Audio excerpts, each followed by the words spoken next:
Hey folks, Lizzie again from My Ambitious Art. Thanks for joining me for another fun project. If you recall, a few months ago I did a wood-turned resin and wood clock. I really enjoyed the challenge of making a clock and assembling all the parts, and I wanted to try it again, primarily because I found a pendulum mechanism which I thought would add to the beauty of clockwork. The base is a little bit different, the clock face is a little bit different, the wood is different, of course, and I use some different resin applications. So this is going to be a two-part video. The first part will be the making of each piece that goes into this project, and then the second part, which I will air after this one, will be the assembly of the clock and the base and all the things that go with it. And I'm really pleased about how this came out, and I hope you will be pleased too, and I hope you enjoy watching the video. So sit back and have fun watching.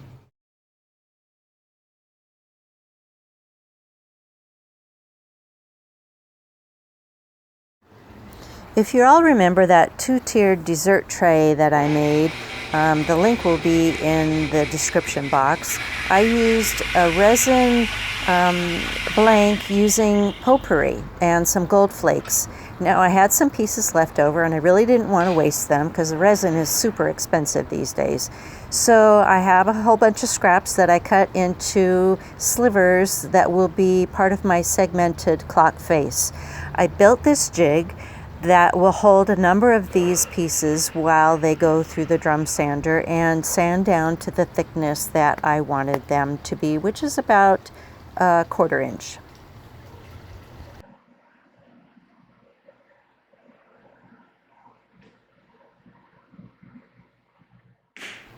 The wood that I'm using on this clock is some mahogany. Now, I know you've seen this one too. This one has a beautiful grain in it, but it's very light, so it's not an orange color. It's kind of like a blonde wood. The grain is beautiful, so I had to incorporate it into this project, and it goes really well with the potpourri accents. So here I am combining those two pieces of wood and resin, and I'm going to do a segmented ring, and the centerpiece will be a solid resin circle.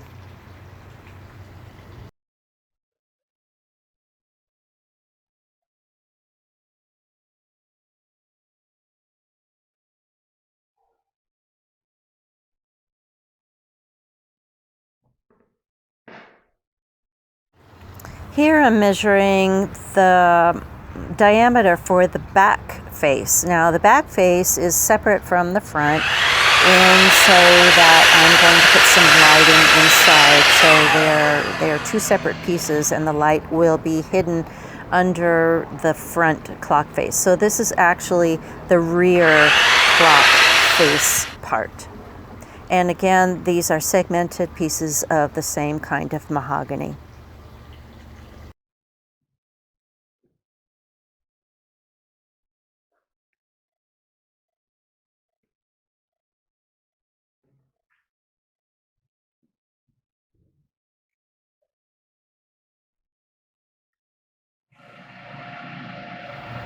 Back to the drum sander again for these two segmented rings.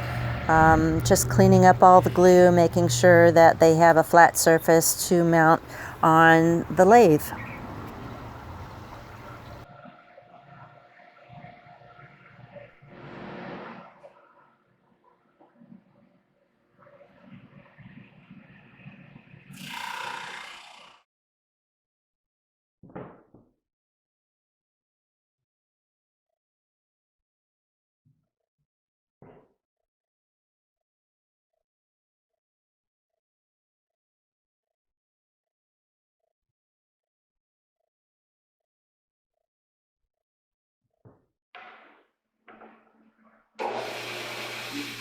What I'm doing here is creating a circle that will be my spacer between the front clock face and the rear clock face. This is a little bit thick. It's 3/4 inch MDF. I'm going to put my pendulum mechanism and mark where a cutout should be so that the pendulum will have a free space in that little space between the front and rear clock faces to swing freely.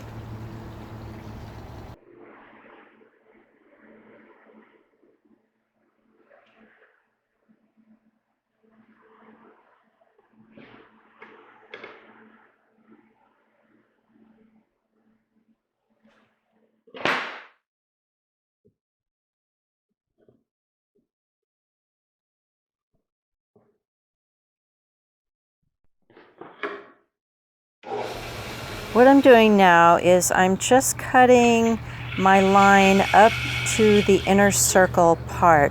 I'm going to take my parting tool to get that inner circle out, and this piece will fall out by itself.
Of course, that was totally planned.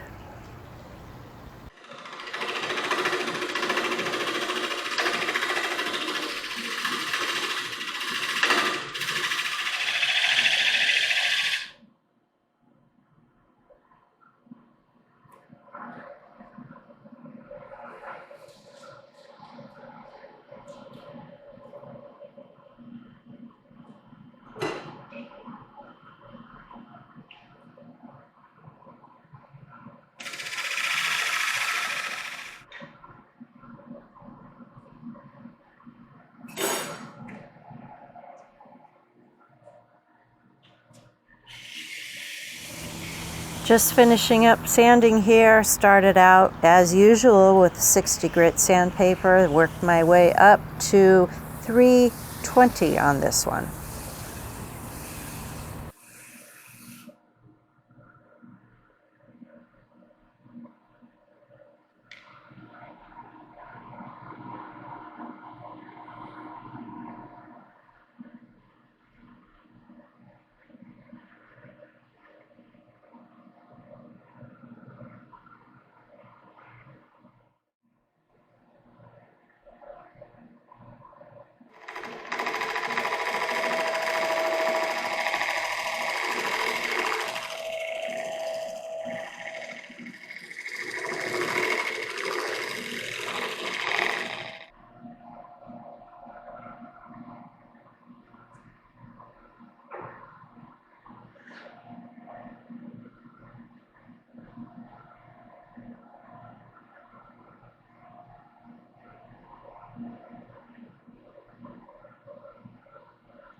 So for the interface, I'm using 2-part epoxy 2-to-1 from Magic Resin. This resin is really great because the bubbles in it are so minimal, and I don't put this piece in the pressure pot, and I really don't even have any trouble. I'm also using some gold flakes to match the other pieces of the resin that I put in the segmented ring. So I'll let this set for a couple of days and let it cure and then put it on the lathe. Look how pretty this is. I just love this potpourri with gold flakes, and it's beautiful color.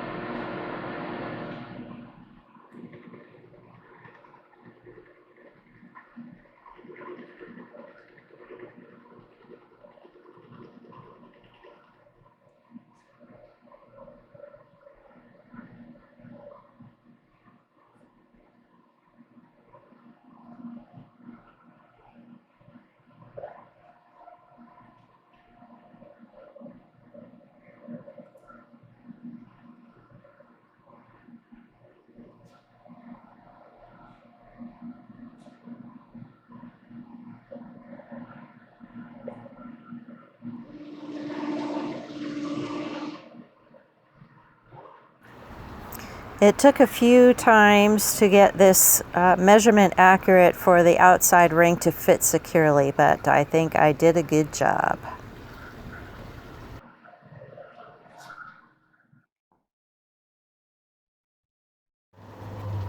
So this will be secured by quick 5-minute epoxy, 2-part epoxy, which I'm applying to the outside edge of my inner circle, and then I'm attaching my segmented ring to the circle. Now it's going to set, I'm going to let this set overnight and get back to it tomorrow.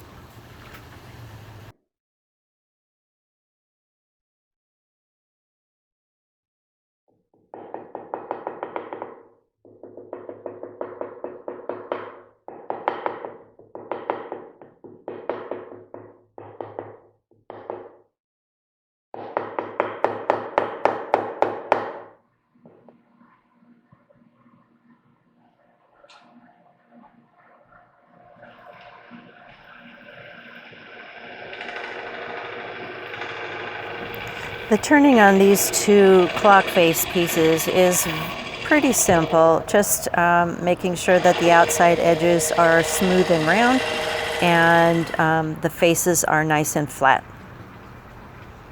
I'm sanding this one down with a block so I make sure that I get no ripples.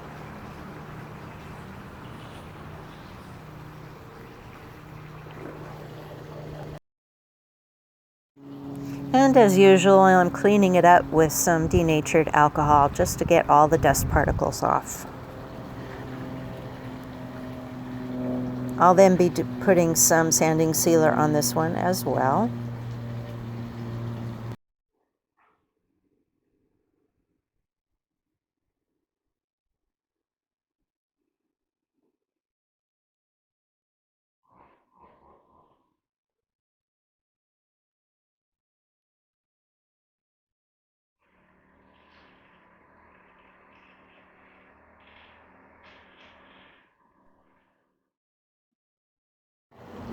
I found the center of my clock. Now I'm drilling a 3/8 inch hole for the center mechanism to come through from the back side.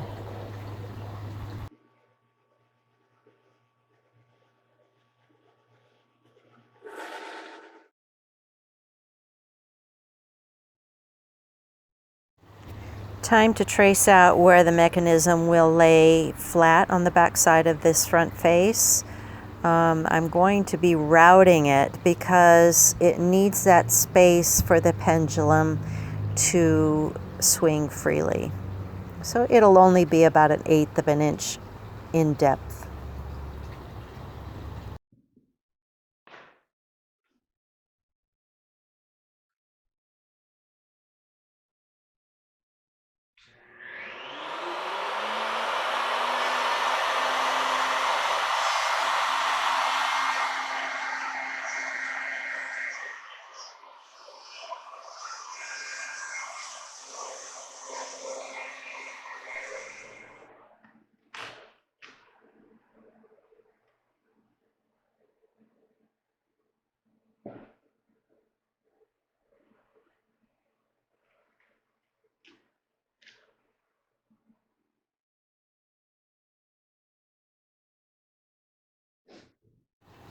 using some more beautiful mahogany. So this is the base support for the base. I'm going to be cutting out some rounded edges on the bandsaw.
I had a design on paper, so now I am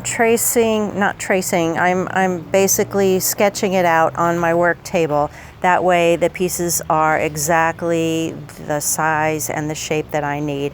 I also have to measure the distance between the top of the base and the center of the clock face to determine how far the pendulum has to come down without hitting anything.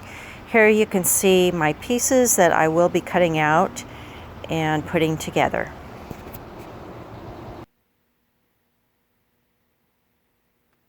Out, and I have the middle marked right there.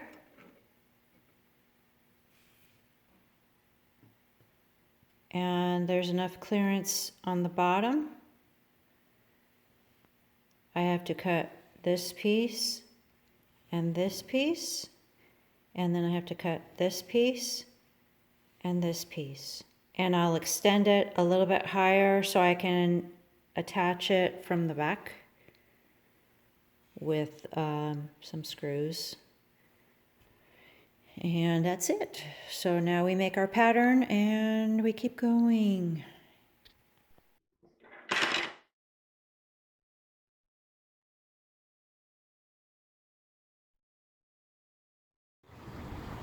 I'm tracing onto one piece of wood. The plan is to cut this one lengthwise in half so that when I cut them, they're going to be taped together, and when I cut them once, I will have two pieces.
This is my final base support piece. It runs from the front to the back, and this will keep the clock from tipping over frontwards or backwards. This will be cut out between the lines in order for the long support to rest on top of this one, and all the surfaces of the bottom will lay flush to whatever surface the clock will be resting upon.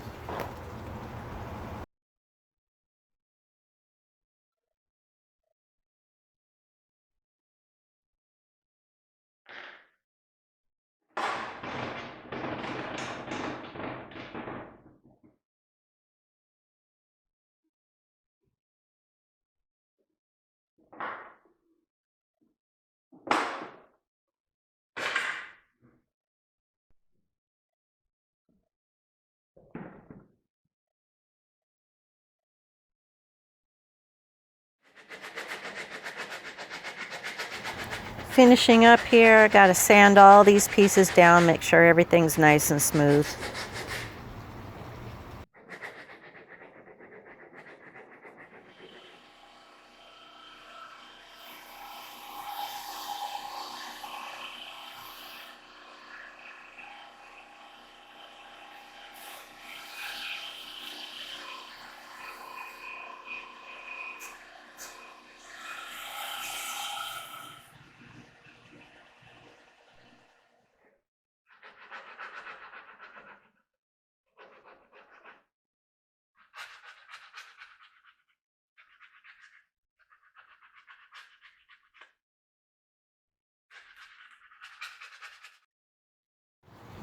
And of course, sanding sealer on these pieces too.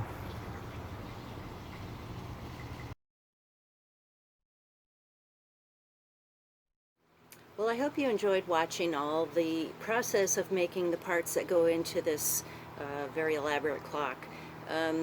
Please stay tuned to watch the next video, which I will air soon. That will be the assembly and the finished product, and I hope that you will like the process of that one as much as this one. Thanks again for subscribing to my channel. If you haven't already, please do so. You're in store for a lot more fun in the future. I have a lot of woodworking projects coming up, crazy ideas in my head all the time. So that being said, have a wonderful and creative day. Thanks again for joining me, and stay safe, everybody. Bye.